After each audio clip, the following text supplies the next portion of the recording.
Welcome to Chillin' 101. We hope this video helps. You start by confirming your credentials and two-step verification so Outlook can authenticate.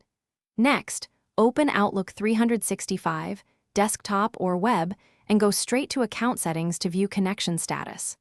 Once there, make sure you export or back up a PSD/OSD file to preserve messages.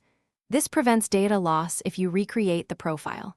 Now that essentials are ready and saved, proceed to reset the local connection and sync settings as the first actionable fix. You will remove the existing Outlook profile and recreate it to clear corrupted settings. Use Auto Account Setup where possible to let Outlook configure server details. Once created, clear the offline cache by deleting and rebuilding the OSD file for Exchange or a map. This forces a full resync. Also, manually verify AMAP/POP ports, SSL/TLS options, and OAuth tokens so authentication and encrypted transport are correct. After these steps, Outlook should start pulling mail from. Finish by running the Microsoft Support and Recovery Assistant to apply automated fixes and diagnose issues. It often pinpoints root causes. Then check mailbox quota, server service status, and any client or server-side inbox rules or filters that might block delivery.